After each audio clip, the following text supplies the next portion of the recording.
이재명 최근 부동산 발언을 보면 이렇습니다. 세금 열심히 내면 된다. 자본주의 사회에서 다주택 보유를 막을 수는 없다. 부동산 세금은 손댈 때마다 문제가 된다. 가급적 손대지 않아야 된다. 내가 볼 때는 국토보유세는 무리한 것 같다. 책임이 커져서 생각이 바뀐 면들이 있다. 나의 위치가 바뀌었고 인생을 살면서 배운 것도 있다. 당신이 저번에 그렇게 이야기했는데 이번에 이렇게 이야기하네 라고 할 수 있는데 내가 그 사이에 좀 자랐다. 뭐 누구는 이래 안 하겠다고 하니까는 진짜인 줄 알더라 이런 식으로 많이 말씀들을 하시는데 저는 이건 진심인 것 같습니다. 여러분들 잘 생각을 해보세요. 세금으로 집값 잡으려다가 정권을 뺏겼어요. 문재인 정부 때. 이런 학습효과, 교훈을 얻었을 텐데 아니 붕어가 아닌 이상 이걸 똑같이 하겠습니까? 그래서 저는 이거는 진심인 것 같습니다. 근데 임차인 보호는 무조건 강화될 수밖에 없습니다. 여러분들 보셨죠? 10년 임대차 보호법, 민생의제라고 하고 당 입장 아니다라고 해명하긴 했지만 아니 그래도 회의한 거잖아.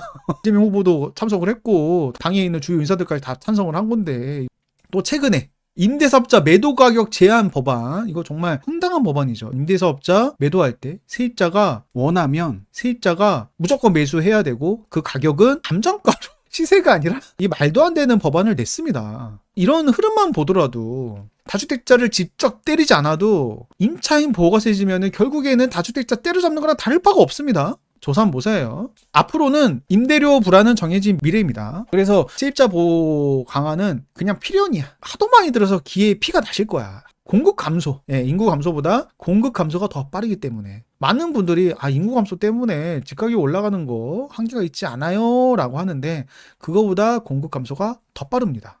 이렇게 되는 거예요. 2021년 고점 그리고 현재까지 가격 상승률 순위를 보면은 여러분들 놀라지 마십시오. 상주, 보성, 인제, 영주, 영월 이런데 인구 10만도 안 되는 인구 소멸 지역입니다. 인구가 정말 가파르게 사라지고 있는 그런 지역들이 오히려 서초, 강남보다 상승률이 더 높습니다. 여기는 아예 공급이 없거든요. 왜냐면 인구 소멸 지역인데 누가 투자하고 누가 공급을 하겠습니까? 그러니까 인구 소멸보다 공급이 더 빨리 감소하는 거야. 그래서 여기가 4년 만에 30% 이렇게는 올라간 겁니다. 금리가 급등했을 때 그때도 조정을 보이지 않고 쭉 올라갔습니다. 여기 상주인데 2020년 2억에서 현재 4억까지 2배가 올랐습니다. 아니 상주가 포항, 구미 이런 데보다 비싼 게 말이 됩니까? 그리고 대구 중심에 있는 신축 여기가 지금 4억대 초반이에요. 가격이 같습니다. 이게 과연 말이나 되는 이게 바로 말이 안 된다고 생각하지만 공급 감소가 이런 식의 상황을 보여주는 겁니다. 우리의 상식을 깨버리는 그런 상승률을 보여주는 겁니다. 내년에는 전국 곳곳 공급 절벽 현실화 직면합니다. 삼성에서 낸 보고서입니다. 네, 보십시오. 빌라 이런 적이 없거든요. 이런 적이. 또 오피스텔 아파트만 부족한 적은 있었고 또 빌라만 부족한 적이 있었는데 지금은 아파트, 빌라, 오피스텔 모두가 부족해. 그것도 압도적으로 정말 절벽이라는 표현이 딱 맞을 정도로 부족합니다. 전세 가격이 슬슬 올라가고 있는데 어느 순간에 정말 튀어 올라갈 수가 있어요. 물량이 너무나 없는데 아파트 입주량을 보시면은 지속적으로 줄어드는 서울뿐만 아니라 경기, 인천, 지방도 계속 줄어드는 그런 모습입니다. 2028년까지 공급 부족이다. 근데 그 이후로도 장담할 수가 없습니다. 왜냐하면 그 이후로는 공급 집계가 안 됐기 때문에 상기 신도시가 있긴 한데 제가 말씀드렸죠. 분산에서 입주가 이루어지기 때문에 무서울 게 하나도 없다. 지금 2기 신도시도 아직 입주를 다 못했다니까. 파주, 운정, 그리고 검단 아직도 입주를 다 못했어요. 2기 신도시가 2006년부터 지금까지 입주를 하고 있는데 계속 하락했습니까? 네? 아니잖아요.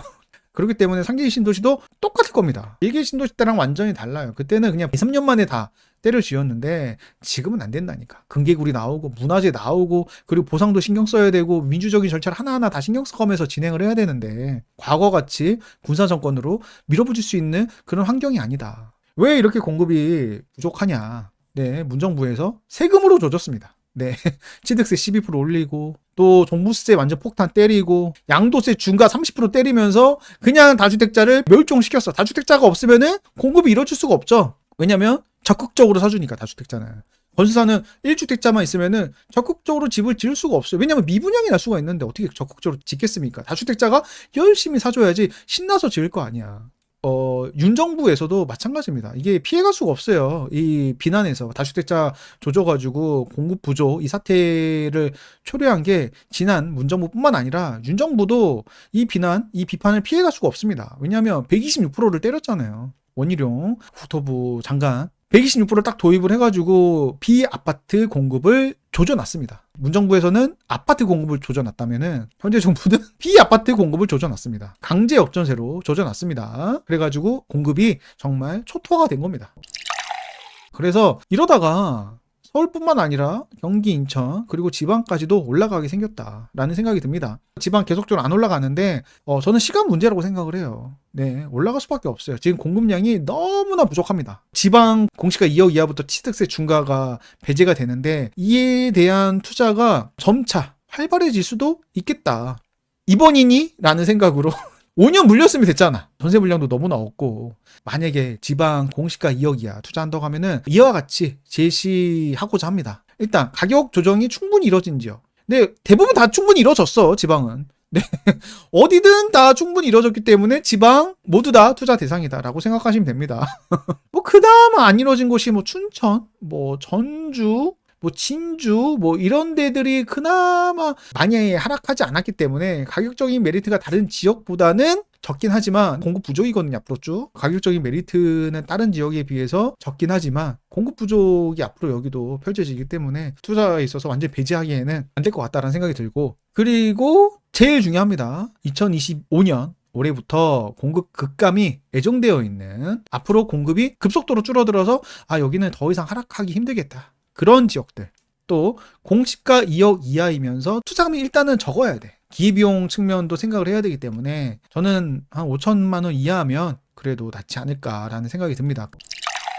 이런 색으로 표시된 지역, 여기에 입주 물량이 앞으로 부족한 지역들이에요. 서울, 세종, 대전 같은 경우는 2027년 역대급 물량이 있습니다.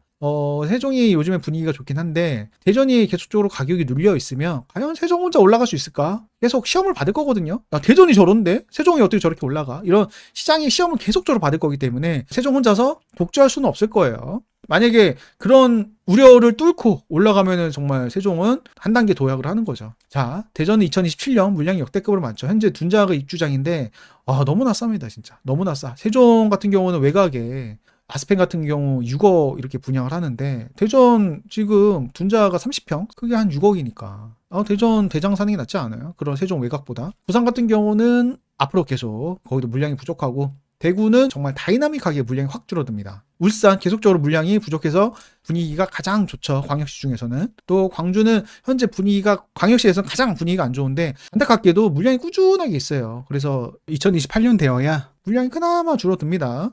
춘천은 2년 뒤에 물량이 대폭 줄어들고, 원주는 올해 가장 힘든 시기를 보낼 거라고 예상이 들고, 힘든 시기를 지나고 나면은 이제 물량이 대폭 줄어드는 구간이 시작됩니다. 또 강릉 내후년부터 물량이 줄어들고, 천안 같은 경우는 택지가 굉장히 많거든요. 성성지구라든지 아산 탕정 미지구라든지 등등 해서 물량이 계속 들어올 것 같아요. 여기는 그 부분이 참 우려스러운 포인트고, 청주도 계속 많습니다. 청주도 계속 많아요. 올해 없는데 내년 내후년 계속적으로 있기 때문에 테크노라든지 사직이라든지 계속적으로 있습니다. 당진은 올해부터 물량이 아예 없고 서산 계속 부족하고, 포항은 좀 기다려야 됩니다. 경상, 구미, 창원, 김해, 진주, 거제, 전주, 익산, 군산 등등 해서 물량이 다 부족합니다. 여순강은 내년에 없긴 한데 내후년에 좀 많아요. 이 구간을 지나가면 물량이 계속적으로 없습니다. 또 목포, 무안도 내년부터 계속 없고, 그러니까 대부분 물량이 없어요. 보면 많은 분들이 이렇게 질문을 하세요.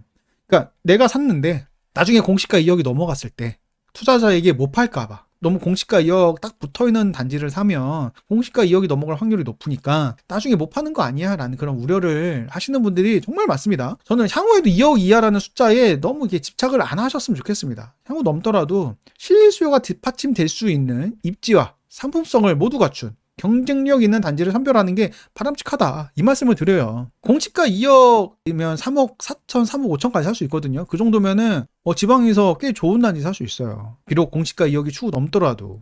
지방 같은 경우도 실수요자들이 선택받는 곳들은 버티거든요. 오히려 투자자들이 들어간 데들이 많이 위태롭고, 그런 것들을 봤을 때 공시가 2억에 최대한 근접하는 그런 단지가 좋지 않나라는 개인적인 생각을 해봅니다.